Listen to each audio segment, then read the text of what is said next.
Hey everybody, it's Courtney and welcome back to the 25 Days of Christmas card series. Today we are going to be using the North Pole stamp set by Create and Inkspire. This is part of the November kit, but you can also purchase this separately.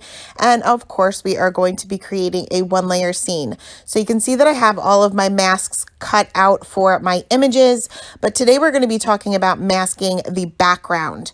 So first, of course, we do have to stamp our images. So I laid out the masks, and by the way, this is Simon's stamp masking paper, just to kind of get my placement as far as where I want my images to be.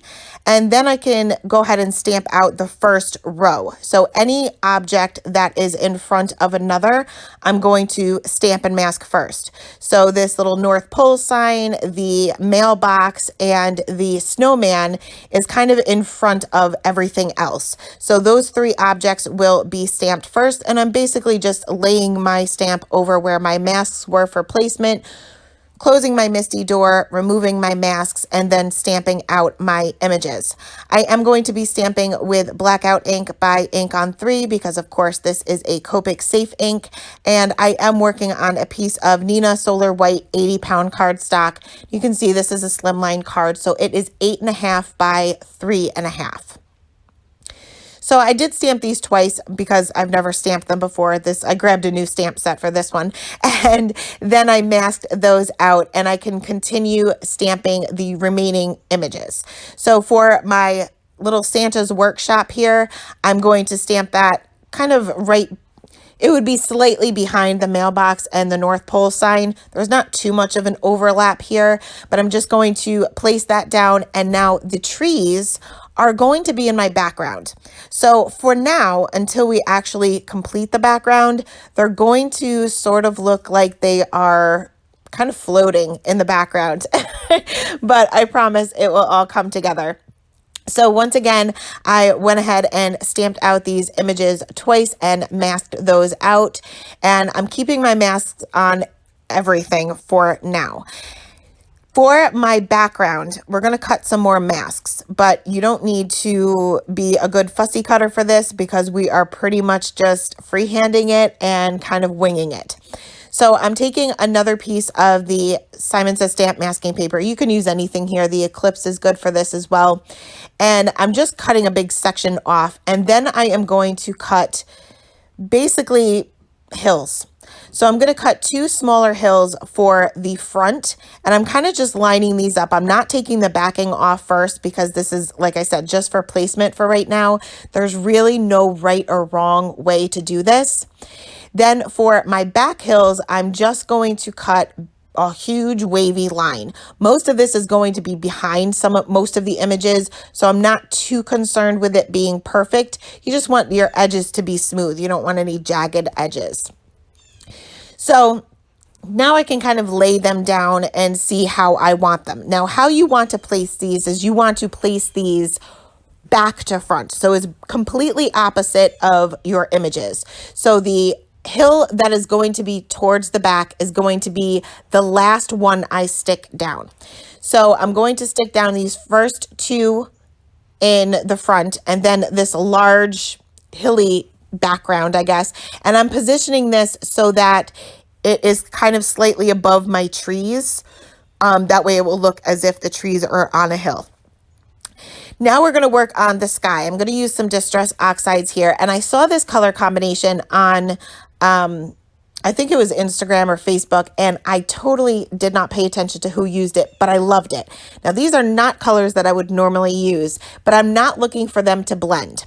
So I'm using an ink blending brush, and you're going to see that this gets a little wonky, and I'll explain in a minute. But I'm starting with the Abandoned Coral, and I'm going in with a very, very light hand. You can barely see the color on the paper.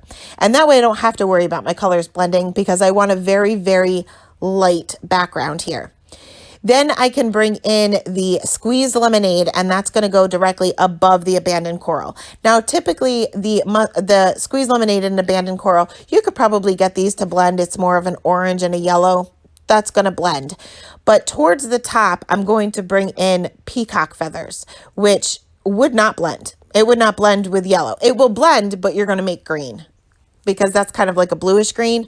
And I didn't want to make green. So just by going in with a very, very light hand, you're going to have separation of color, and it's going to appear as if they blended without making mud or without making a different color, but they're really not blending. Now, you can see that it's a little blotchy. It's not going on very nicely. And I just didn't realize this. I had washed all my blending brushes the night before I did this card.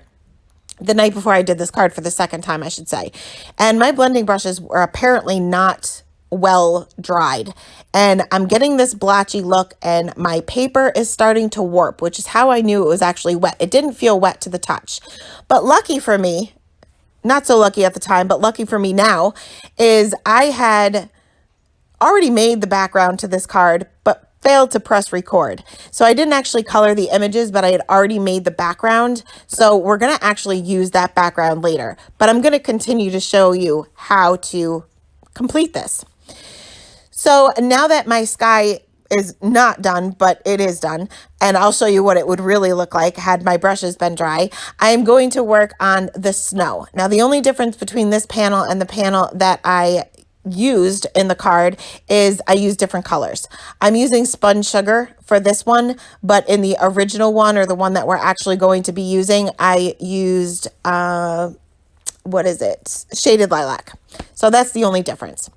So I'm going to remove this top one here. Remember, we're going to start back to front, and I am just going to add just a little bit above where my mask is leaves off. Basically, we're just creating a shadow. Snow is white, but it still has a shadow. And I wanted it to be just a little bit pink on this one, purple for the other one. And then we can remove the next mask. You're only removing one mask at a time and creating those shadows. Now, for these little snow hills that are on the bottom, we're just going to work from the bottom of the panel up. We're still leaving a ton of white space, and I'm using Distress ink rather than Distress Oxide for the snow, basically because I'm going to be putting some Copic marker over it, and Copic marker doesn't really mix well with oxides. So I'm going to remove this last one here, and again, just work from the bottom up. And you can see that that sky is just a complete mess. But here I will show you what it actually is supposed to look like had my brushes been completely dry. And you'll see that it's a big difference. I use the same exact colors in the sky, same exact technique as far as the amount of pressure, and it looks completely different. So this is the one we're actually going to be coloring. You can see this one is even warped just because of the amount of moisture from the brush.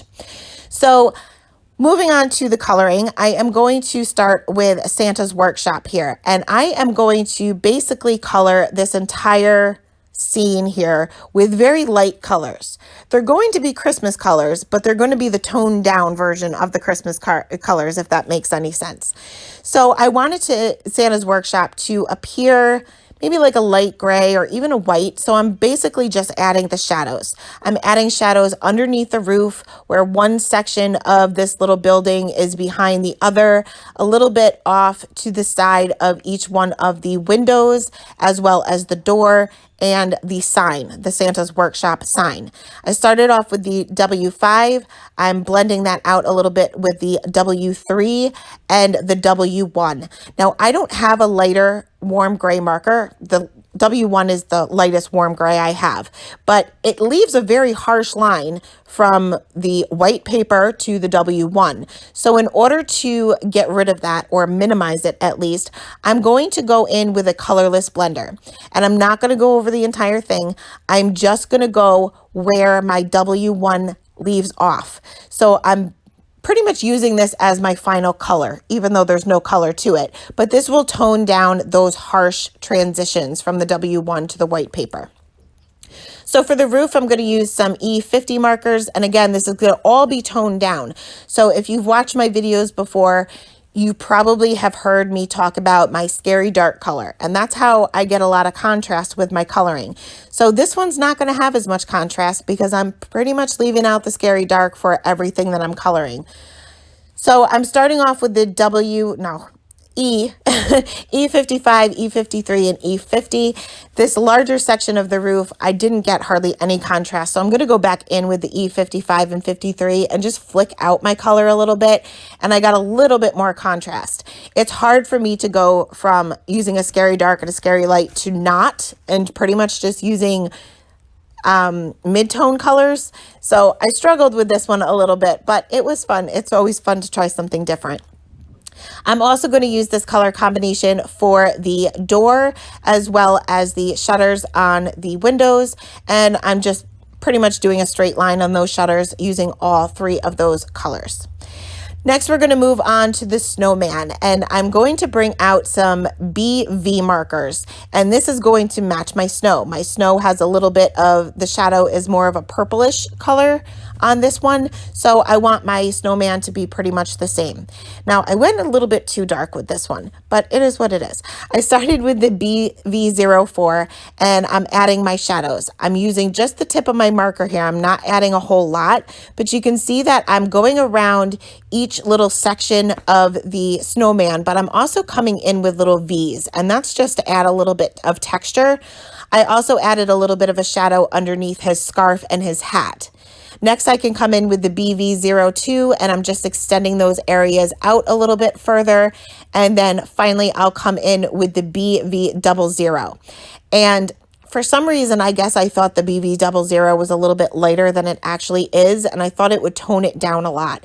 And it didn't really. I did end up taking my colorless blender to do pretty much the same thing as I did for Santa's Workshop, just to tone down that transition a little bit.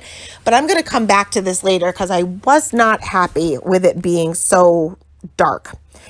While I have these colors out, I'm also going to add these shadows that are actually part of the stamped image. And I'm just using the BV02 and the BV00 and the colorless blender to kind of add, I guess not a shadow, but it would be more of like an indentation in the snow for the snowman, the mailbox, as well as the North Pole. And I'm just going right along those lines. This is the reason why I use the Distress ink versus the Distress oxide, so it didn't get too muddy looking. So here is where I go back to the snowman. And, well, no, I lied. First, I'm going to do the snow on the Santa's Workshop. And I'm using the same colors, BV02, BV00, and the colorless blender.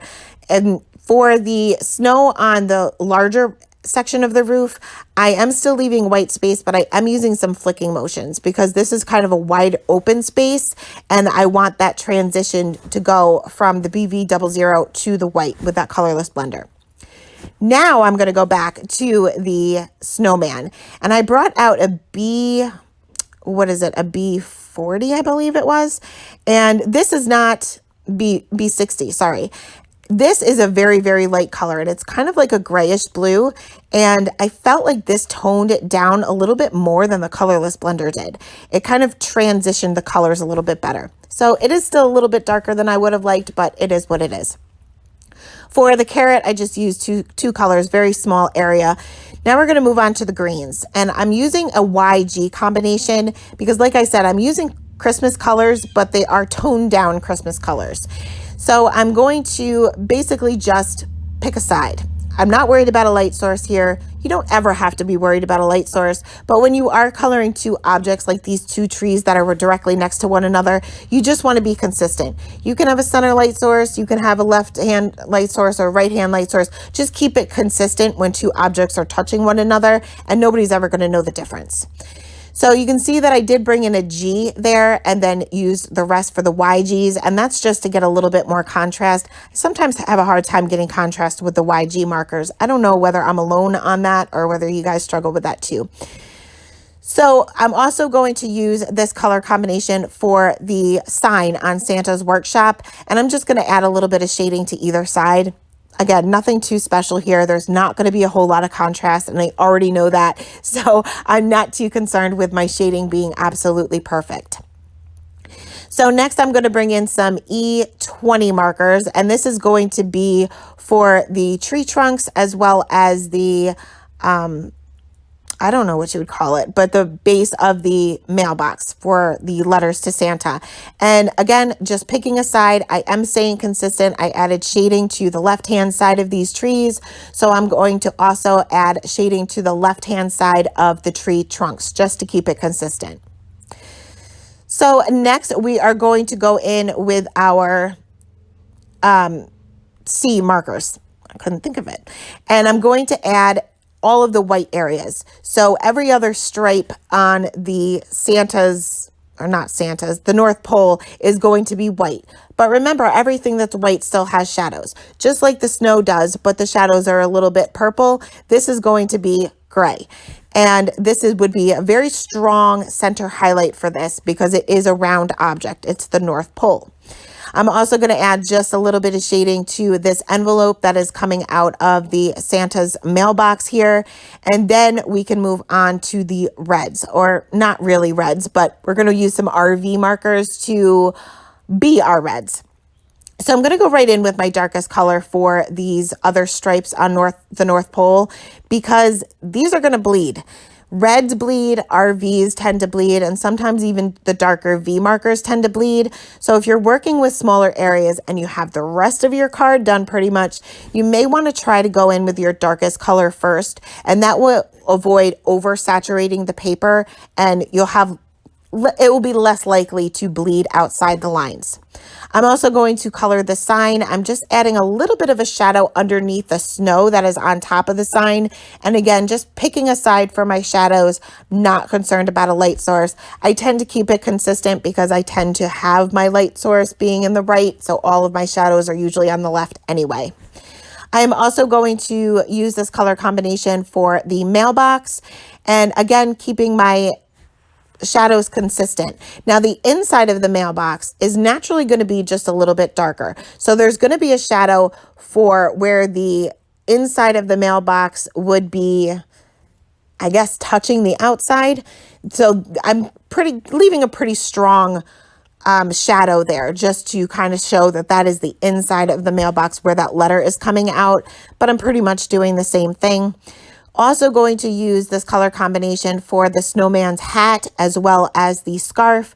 For the hat, I am using some random flick lines. And again, this is just going to add a little bit of texture, kind of just like we did for the snowman itself. Using those flick lines will add some texture. It's also bent, so I added one giant flick where the hat is bent. For the scarf, I'm adding shading on either side and then a shadow where it's kind of tucked behind the scarf, where the parts hang down. I guess there's probably a name for that, but you guys know me, I don't know it. So next we are going to add some color to the inside of the windows. I started with a Y21, and this is obviously not a night scene, so I didn't want it to be too bright, but the Y21 was too neutral and it blended in with the shutters. So I went over it with a Y11, and that just kind of brightened it up just a little bit. I did add some shadow to the base of the hat, being very careful not to touch the RV areas because that will bring out color that you don't want to bring out. Going to stamp out my sentiment with some VersaFine Onyx Black ink right there in the top left-hand corner. I added some shimmer with a Spectrum Noir shimmer pen over the windows and kind of some random areas on the snow. I'm not going over the entire thing. I'm kind of just dragging it in random areas. That way, when you move the card around, you'll have a little bit of sparkle in that snow. Going to finish off with some glossy accents over the windows, and that is it. That is the card for today. As always, I will leave the supplies listed in the description box below, as well as my collaborator today, who is Amanda from Rise and Procrastinate, who is a very good friend of mine. I adore her, and she is super talented, so I definitely recommend checking her out. Thanks, guys. Have a great day. Bye.